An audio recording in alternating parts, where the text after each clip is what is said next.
Indrajit study point में आप सभी का स्वागत है। हम पढ़ रहे हैं एनसीईआरटी बुक अभिव्यक्ति और माध्यम जो 11वीं और 12वीं दोनों के लिए है। तो चलिए शुरुआत करते हैं। अध्याय 8 कैसे लिखे कहानी, कहानी की लेखन कैसे हो सकती है इसके बारे में। ठीक है, तो चलिए बिना समय गंवाए शुरुआत कर ही देते हैं। तो इस पाठ में हम पढ़ेंगे कहानी क्या है, कहानी कितनी पुरानी और कहानी के तत्व क्या है। ठीक है, तो ऊपर देखिए थोड़ा सा कुछ लिखा हुआ है, बता देते हैं।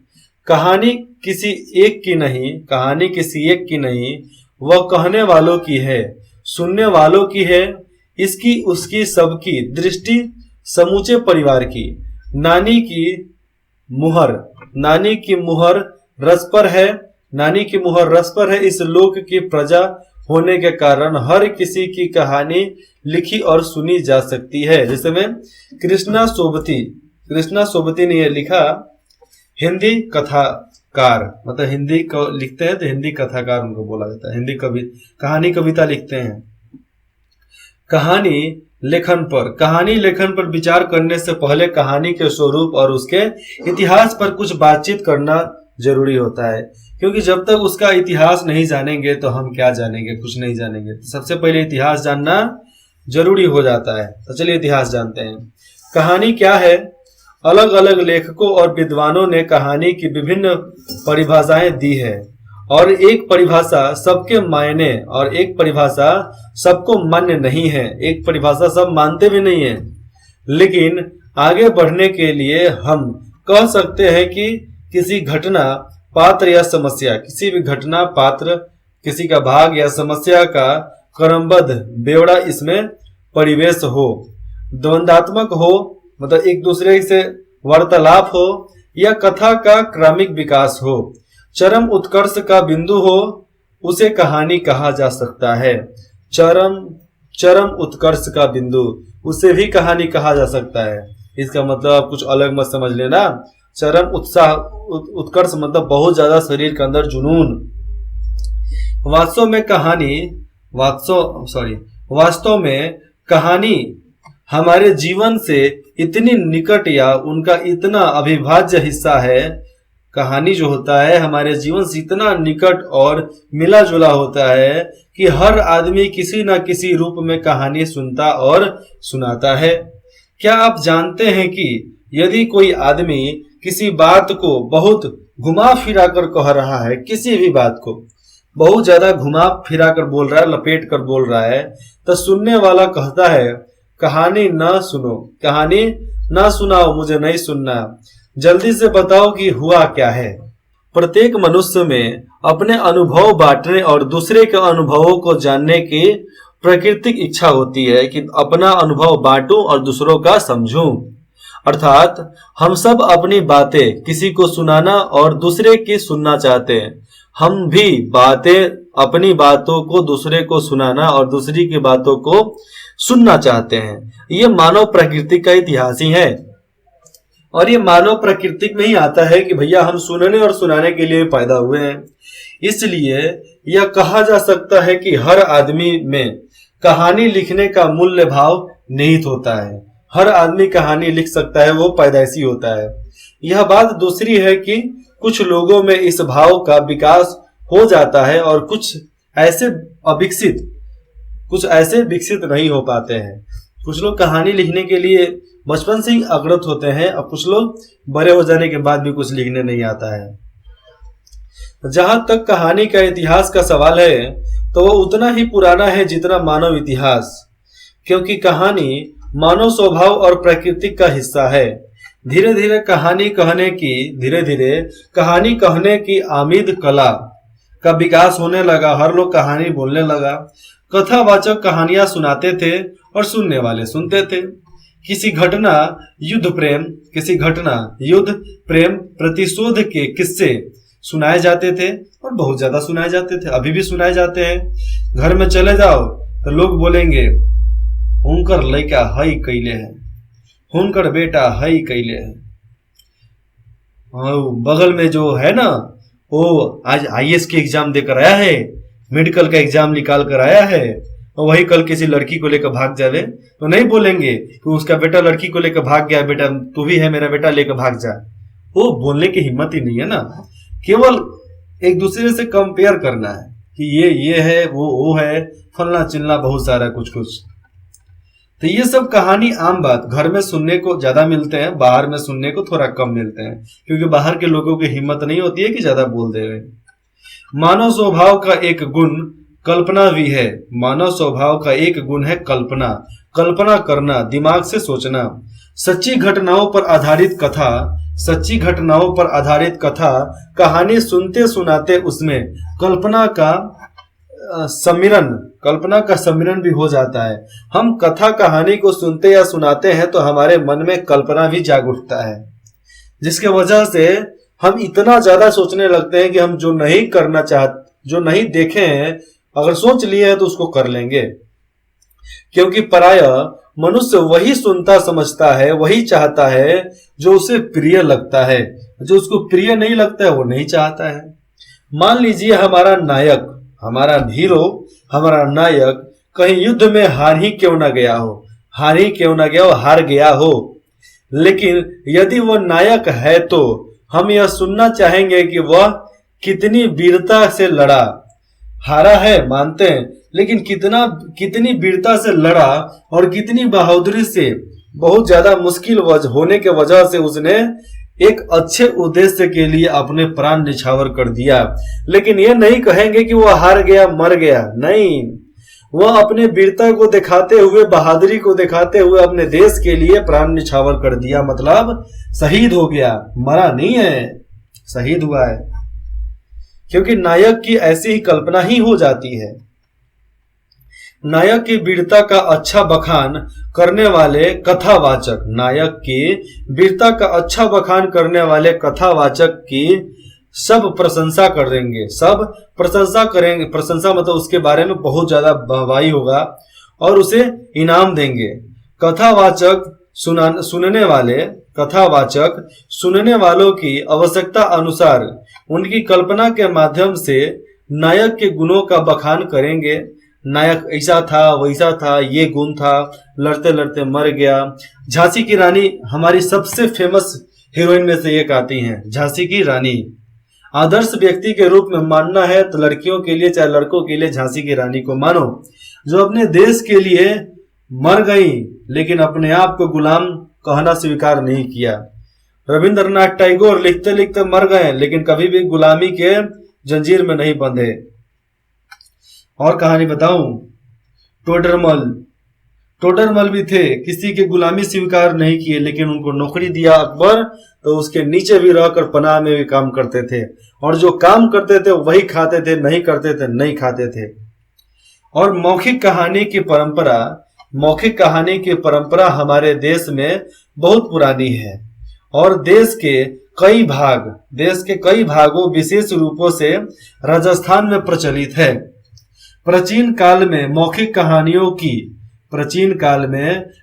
कहानियों की लोकप्रियता इसलिए भी थी कि इससे बड़ा संसार का कोई और माध्यम नहीं हो सकता है, और मौखिक कहानियों की वजह से ही लोग उसमें मिर्च मसाला डालकर सामने पेश कर देते थे, क्योंकि उस समय संसार में दूसरा कोई माध्यम ही नहीं था। मौखिक मतलब मौखिक, मुंह से बोलो सुनो काम खत्म।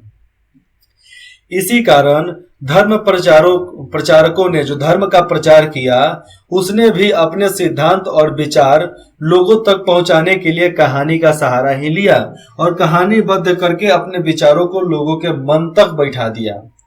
यही नहीं बल्कि शिक्षा देने के लिए भी कहानी की विद्या का प्रयोग किया गया था, कि कहानी के माध्यम से शिक्षा दिया जाएगा। जैसे पंचतंत्र की कहानी लिखी गई है, जो बहुत शिक्षाप्रद है, और उससे बहुत लोग शिक्षा भी हासिल किए हैं। और इसे किताब भी है, पंचतंत्र की एक कहानी और किताब भी है। और आदि काल में ही कहानी के साथ उद्देश्य का सम्मिश्रण हो गया था, और बहुत समय पहले ही, करीबन हजारों 2000 10,000 साल पहले ही कहानी के साथ मिश्रण का, कहानी और उद्देश्य दोनों के मिश्रण शुरू हो गए थे। कहानी और विद्या का मिश्रण पहले ही से चालू था, जो आगे चलकर और विकसित हुआ, और कहानी का केंद्रीय बिंदु कथानक होता है। कहानी का केंद्रीय बिंदु कथानक होता है, जिसको कथानक के माध्यम से हर किसी को पेश किया गया। राम कथा, महाभारत कथा, श्री कृष्ण कथा, विष्णु कथा, तुलसी कथा, लक्ष्मी कथा, सरस्वती कथा, ये सब कथा कहाँ से आया? ये सब मन के भाव हैं। अब मैं नहीं जानता कि ये कभी धरती पर हुआ कि नहीं हुआ, मैं तो ये भी नहीं जानता कि रामायण हुआ कि नहीं हुआ, महाभारत हुआ कि नहीं हुआ। भैया लिखा भी जा सकता है, और जिसने लिखा वो पूरा दुनिया घुमा भी हो सकता है, कुछ भी हो सकता है, लेकिन मानने की बात होती है। मानो तो मैं गंगा माँ हूं, ना मानो तो बहता पानी, कहा बोला गया है ना, सही बात है। अगर गंगा के पानी को आप अगर मानते हो तो आपके लिए औषधि का काम करेगी, और नहीं मानते हो तो पैर धोने का काम करेगा, बाकी क्या, कुछ नहीं। आप यहाँ पर चले जाओ केदारनाथ, केदारनाथ में आप पानी को इस तरह नदी से उठाकर पी सकते हो, क्योंकि वहां का पानी साफ है, कचरा कोई करता नहीं है, पोटी वगैरह करता नहीं है। यहाँ पर तो नदी का नाला का सारा कचरा फेंक देते हैं नदी में। ये सबसे बड़ा पापी लोग होते हैं, और उससे भी बड़ा पापी लोग होते हैं वो सामान का इस्तेमाल करने वाले। कॉस्मेटिक क्रीम का इस्तेमाल जो करता है वो सबसे बड़ा पापी है, क्योंकि बनाने वाला तो है ही, लेकिन इस्तेमाल करने वाले हजारों हैं। बनाने वाले कम हैं, लेकिन इस्तेमाल करने वाले हजार गुना ज्यादा हैं। कंपनी में ज्यादा से ज्यादा 500 वर्कर काम करते होंगे, 1000 वर्कर काम करते होंगे ज्यादा से ज्यादा, और इस्तेमाल करने वाले करीबन 25 लाख से ज्यादा लोग होते हैं जो कॉस्मेटिक क्रीम का इस्तेमाल करते हैं। तो कौन ज्यादा, बनाने वाला कि इस्तेमाल करने वाला? सबसे बड़ा पापी इस्तेमाल करने वाला। कहानी का केंद्रीय बिंदु ये हो गया ना। कहानी का वह संक्षिप्त रूप, कहानी का वह संक्षिप्त मतलब छोटा रूप जिसमें प्रारंभ से अंत तक कहानी का सभी घटनाओं, जो भी कहानी हुआ उस कहानी की सभी घटनाओं और पात्रों का उल्लेख किया गया है, जिसको सारांश बोलते हैं। सारांश में सबका इस्तेमाल करके आपको बता दिया जाता है। उदाहरण के लिए प्रेमचंद की कहानी कफन 10-12 पृष्ठों की कहानी है, 10-12 पन्नों में लिखा गया है, लेकिन इसका कथानक 10-12 पंक्तियों में भी लिखा जा सकता था, मतलब 1-2 पन्ने में भी लिखा जा सकता था। अब आता है घीसू और माधव की कहानी। तो घीसू और माधव गांव के 2 गरीब और आलसी किसान हैं, बहुत ज्यादा आलसी हैं, और बुधिया माधव की पत्नी। वहां पर बुधिया माधव की पत्नी, यहाँ पर तो क्या नाम था, 2 ही नाम दिया जा रहा है ना, घीसू और माधव। तो बुधिया माधव की पत्नी है, ठीक है। वह प्रसव पीड़ा से बच्चा होने वाला है, उस दर्द से कोठरी के अंदर तड़प रही, छटपटा रही है, और कोठरी के बाहर घीसू और माधव अलाव में आग लगाकर आलू भूनकर खाने की तैयारी कर रहे हैं कि हम आलू अब पकाकर खाएंगे। और बुधिया प्रसव पीड़ा से मर जाती है, इतना दर्द होता है कि उस दर्द की वजह से मर जाती है। दोनों के पास उसका कफन खरीदने के पैसे नहीं है, और दोनों के पास कफन खरीदने तक का पैसा नहीं है। वे गांव के जमींदार के पास पैसे मांगने जाते हैं, और जमींदार पैसे दे देता है, जमींदार पैसे दे देता है, और गांव के दूसरे संपन्न लोग भी पैसे दे देते हैं, ठीक है।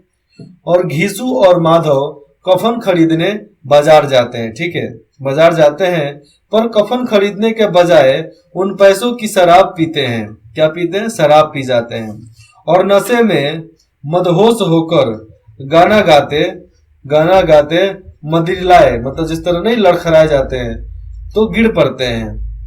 तो मदिरालय में गिर पड़ते हैं, मतलब दारू पीकर शराब पीकर लड़खड़ाकर गिर जाते हैं।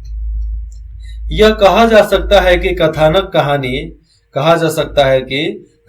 कहानी का एक प्रारंभ नक्शा होता है, ठीक है, नक्शा होता है। उसी तरह जैसे मकान बनाने से पहले एक बहुत प्रारंभिक नक्शा कागज पर बनाया जाता है, मतलब उसका ढांचा बनाया जाता है कि हमारा बिल्डिंग किस पर खड़ा होगा। कहानी का कथानक भी एक ढांचा के अनुसार चलता है। तो आमतौर पे कहानीकार के मन में किसी घटना, जानकारी, अनुभव या कल्पना के कारण आता है। किसी भी घटना, जानकारी या अनुभव के कारण ही कल्पना होता है कि हम कुछ कहानी लिख सकते हैं। कभी कहानीकार की जिंदगी में पूरा कथानक आता है और कभी कथानक का कुछ सूत्र आता है, थोड़ा सा आता है। फिर भी केवल छोटा सा प्रसंग या दूसरे छोटा सा प्रसंग या कोई एक पात्र कथाकार को, मतलब यहाँ पर देखो सीधा बात है कि एक पात्र पत्रकार को आकर्षक करता है कि हाँ आप इसके बारे में आगे लिख सकते हैं। इसके बाद कथाकार उसे विस्तार देने में जुट जाता है और छोटा सा लाइन को बड़ा करने में लग जाता है। विस्तार देने का काम कल्पना के आधार पर किया जाता है। किसके आधार पे? कल्पना के आधार पर किया जाता है। किसी भी कहानी का विस्तार करेंगे अपने कल्पना के अनुसार। पर यह समझना बहुत जरूरी है कि कहानीकार की कल्पना कोरी कल्पना नहीं होती। यह समझना आपके लिए, हमारे लिए बहुत जरूरी है कि कहानीकार जो कल्पना करता है वो फालतू का नहीं होता है, रद्दी नहीं होता है, काम वाला होता है। ऐसी कल्पना नहीं होती जो असंभव हो, और जो असंभव चीज का कल्पना तो कोई कर ही नहीं सकता है। अगर किसी चीज का कल्पना आप कर रहे हो, संभव की समझो कि वो सच हो सकता है, उसको कोई नहीं रोक सकता है। बल्कि ऐसे कल्पना होती है जो संभव हो। जो संभव है उसी का कल्पना मानव दिमाग कर सकता है और उसी को चाह भी सकता है। कल्पना के विस्तार के लिए लेखक के पास जो सूत्र होते हैं उसी के माध्यम से कल्पना आगे बढ़ती है। आपके पास जो भी टूल्स सूत्र होगा उसी से आप कहानी को आगे बढ़ाओगे।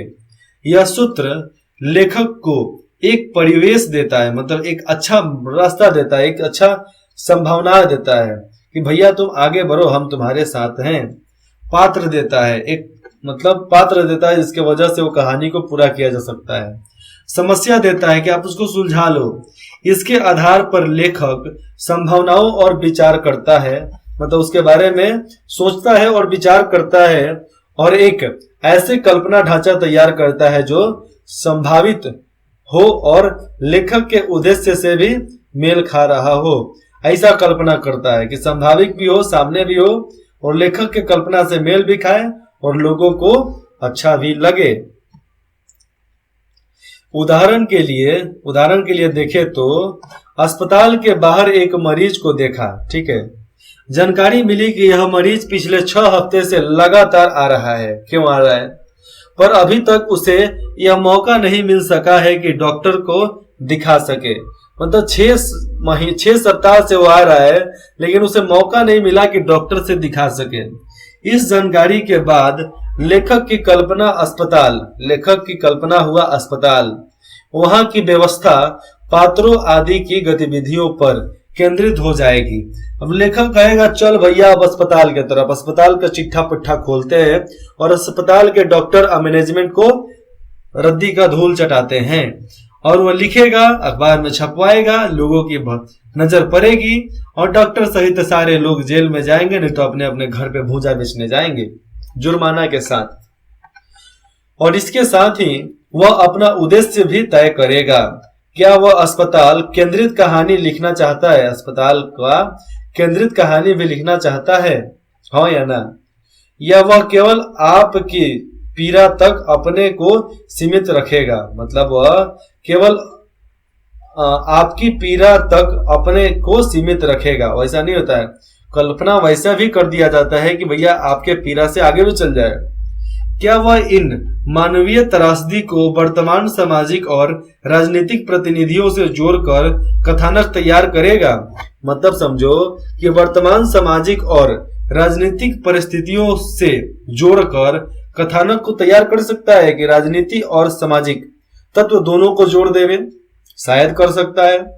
और कैसे आज की श्रेणी में जो भी आपको भाषण आते हैं कौन लिखता है? एक लेखक ही तो लिखता है ना, चाहे वो लेखक खुद मंत्री हो चाहे कोई भी।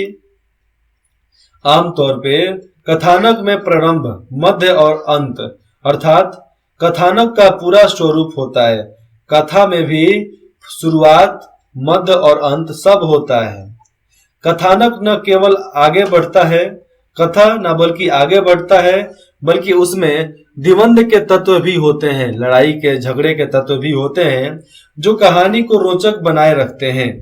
द्वंद्व के तत्व से अभिप्राय, द्वंद्व के तत्व से जैसा चलता है स्थिति वह यह है कि परिस्थिति में इस काम के रास्ते में, परिस्थिति में किसी भी परिस्थिति में कोई भी काम उसके रास्ते में या बाधा ना हो, किसी भी स्थिति में उसका अभिभाव चाहे अभिप्राय चाहे उसकी स्थिति का कोई भी कमजोर काम में बाधा ना पड़े।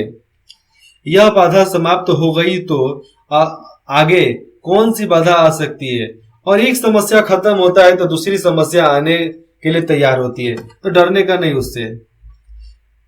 या हो सकता है कि एक बाधा के समापन हो, एक बाधा के समाप्त हो जाने या किसी निष्कर्ष पर पहुंच जाने के कारण कथानक पूरा हो जाए, कथानक पूरा हो जाए, और कथानक की पूर्णता की शर्त, कथानक की पूर्णता की शर्त यही होती है कि कथा का पूरा होने का शर्त यही है कि कहानी नाटकीय ढंग से अपने उद्देश्य को पूरा करने के बाद समाप्त हो जाए।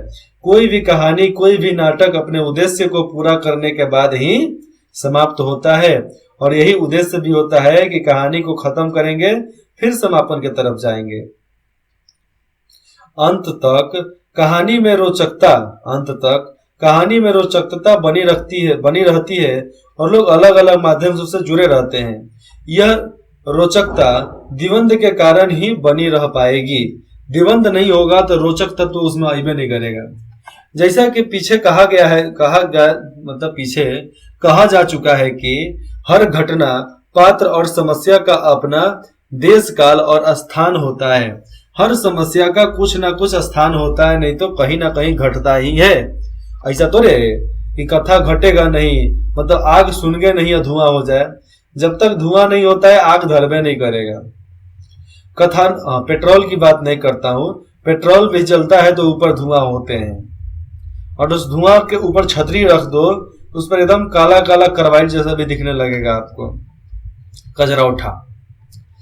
कथानक का स्वरूप बन जाने के बाद, जब कथा का स्वरूप बन जाता है तो उसके बाद हानिकारक कथानक के देश, काल तथा स्थान को पूरी तरह समझ लेते हैं।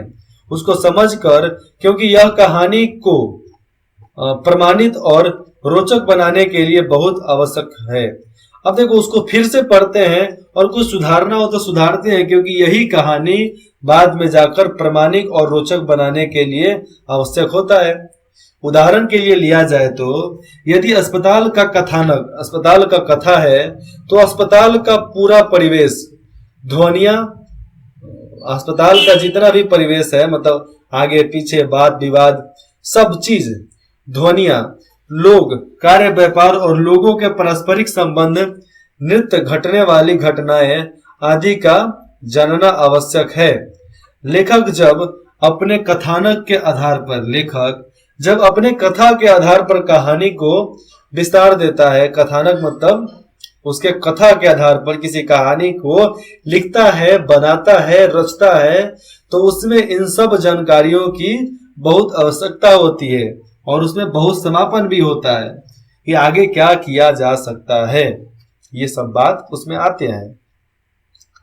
देश काल, स्थान और परिवेश के बाद, देश काल, स्थान और उसमें परिवेश, उसमें क्या क्या आता है, उसके बाद कथानक के पात्रों पर विचार करना चाहिए, कथानक के बातों पर विचार करना चाहिए। और हर पात्र का अपना स्वरूप, स्वभाव और उद्देश्य होते हैं। हर पात्र का अपना स्वरूप, स्वभाव और उद्देश्य होता है। कहानी में वह विकसित भी होता है, कहानी में वह विकसित भी होता है या अपना स्वरूप भी बदलता है। कैसे? कहानीकार के सामने पात्रों का स्वरूप, कहानीकार के सामने पात्रों का स्वरूप जितना स्पष्ट होगा उतनी ही आसानी से पात्रों का चरित्र और चित्रण करने और उसके संवाद लिखने में होगी। यहाँ पर साफ समझो कि कहानीकार के सामने पात्रों का स्वरूप जितना स्पष्ट दिखेगा उतने ही स्पष्ट तरीके से हीरो, नायक, नायिका के चरित्र और चित्रण के बारे में वह संवाद लिख सकता है। अगर कहानीकार का मन भ्रष्ट हो तो अपने कहानी या कथा में भी भ्रष्टता ला देगा, जिसके वजह से कहानी फ्लॉप चला जाएगा, फिल्म फ्लॉप हो जाएगा। वैसे बहुत सारे केस आ चुके हैं। इस कारण पात्रों का अध्ययन कहानी की एक बहुत महत्वपूर्ण और बुनियादी शर्त है। यहाँ पर लिखा जाए तो इसी कारण पात्रों का अध्ययन, मतलब जिसका अध्ययन हम कर रहे हैं, पात्र नायक और नायिका, उसका अध्ययन कहानी की एक बहुत महत्वपूर्ण और बुनियादी शर्त होती है कि हाँ भैया ये महत्व है तो है। इसके अंतर्गत पात्रों के अंतर संबंध पर भी विचार किया जाना चाहिए, क्योंकि जो पात्र हम रख रहे हैं नायक और नायिका के बीच में कुछ तो संबंध होना चाहिए। भाई है, बहन है, लवर है, बॉयफ्रेंड है, पति पत्नी है, माता पिता है, कुछ तो होना चाहिए ना। कौन से पात्र की किस किस परिस्थिति में क्या प्रतिक्रिया होगी, यह भी कहानीकार को पता होना चाहिए कि किसकी क्या अहमियत होगी, कौन किसके साथ होगा। दरअसल कहानीकार और उसके पात्रों के साथ नाटकतम संबंध स्थापित होना चाहिए।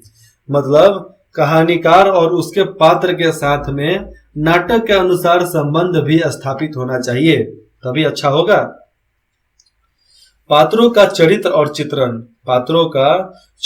चित्रण, जो भी नायक नायिका है उसके चरित्र और उसके व्यक्तित्व के बारे में, अर्थात उन्हें कहानी के कथानक की आवश्यकता अनुसार, जैसा कहानी है उसके कहानी के अनुसार, जैसा कहानी कथा है उसके अनुसार अधिक से अधिक प्रभावशाली ढंग से लाने की कई तरीके हैं। जैसा कहानी वैसा ही उसको भेज दिया जाएगा। रामायण में जब राम का चुनाव करना था तो सब ऊपर से लिखा हुआ था कि कौन इसमें राम बनेगा, और अचानक से सब गतिविधियां बनती गई। रावण अलग, राम अलग, सुग्रीव अलग, हनुमान अलग, सब बन गए।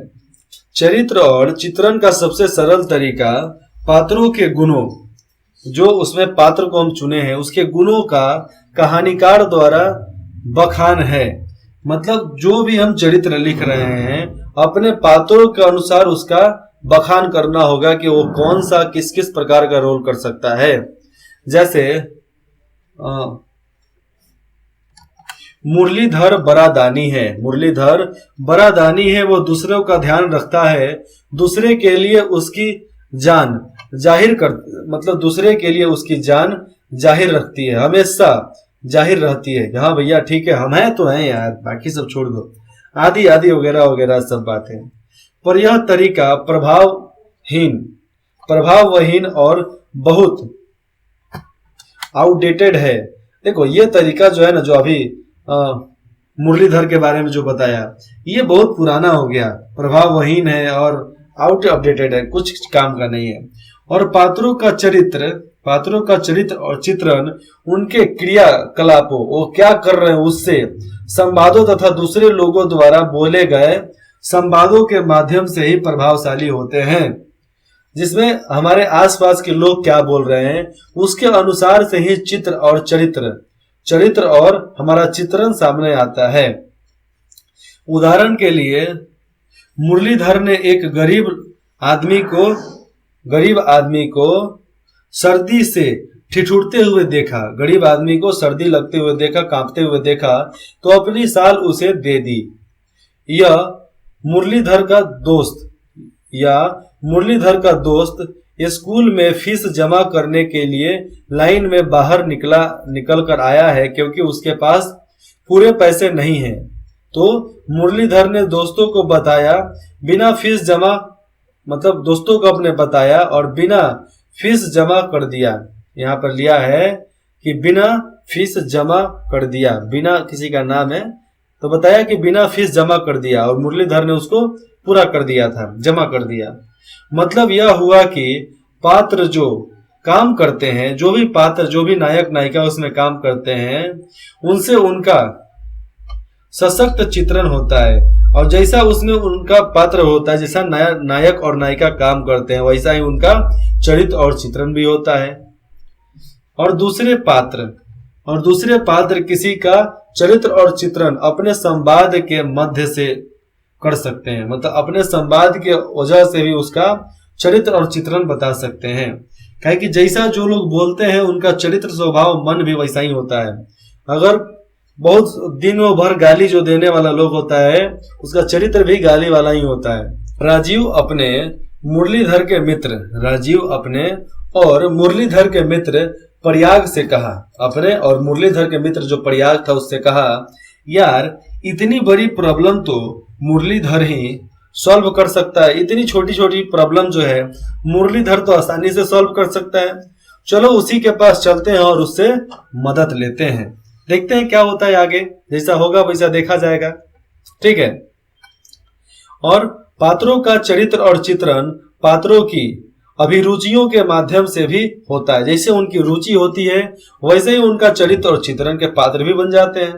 समाज में अलग अलग प्रकार के लोगों की अपनी स्वभाव के अनुसार, समाज में अलग अलग लोगों का स्वभाव और उनके अनुभव है उसके अनुसार अभिरुचियां होती है, जैसा इंसान जैसा उनकी रुचि, अलग अलग रुचियों को मिलाकर तो अभिरुचि हो गई, बहुत ज्यादा रुचि।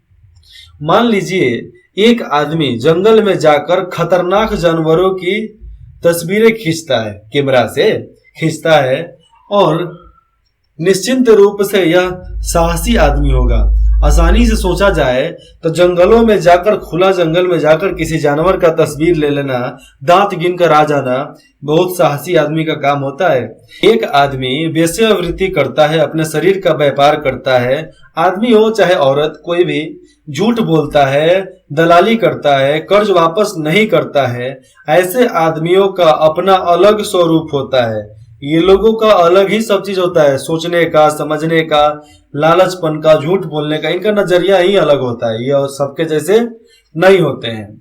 अगले भाग में पढ़ेंगे कहानी में पात्रों के संवाद के बारे में। ठीक है, कैसे महत्वपूर्ण होते हैं, उसके बगल में लाल दिया गया उसके बारे में पढ़ते हैं। कहानी का केंद्रीय बिंदु कथानक होता है, ठीक है, सब मानते हैं। उसके नीचे कहानी को प्रमाणित और रोचक बनाने के लिए देश काल, वातावरण तथा स्थान का ध्यान रखना आवश्यक होता है। लेखक पात्रों के बारे में खुद न बोलकर उनके क्रियाकलापों और संवादों के माध्यम से चरित्र को सशक्त बना सकते हैं। ये नीचे वाला द्विवंद कथानक को आगे बढ़ाता है, सब मानते हैं। और कहानी लेखन सीखने का सबसे कारगर तरीका होगा अच्छी कहानियां पढ़ी जाए, और जितनी अच्छी कहानियां को आप पढ़ोगे उतना ही अच्छा कहानी आप भी आगे लिख सकते हैं, वरना नहीं। अगर आपको कुछ भी डाउट हो आप बेझिझक कमेंट कर सकते हैं। कांटेक्ट करने के लिए indrajitstudypoint@gmail.com पे कर सकते हैं, जो डिस्क्रिप्शन में भी दिया है। एक बार डिस्क्रिप्शन खोल के देखो, उसमें आपको अलग अलग पात्र, अलग अलग अध्याय, अलग अलग क्लासेस के मिलेंगे, उसको आप पढ़ो। इंद्रजीत स्टडी पॉइंट में जुड़ने के लिए आप सभी का बहुत बहुत धन्यवाद। आशा करता हूं कि आप ऐसे ही हमारे साथ जुड़े रहेंगे।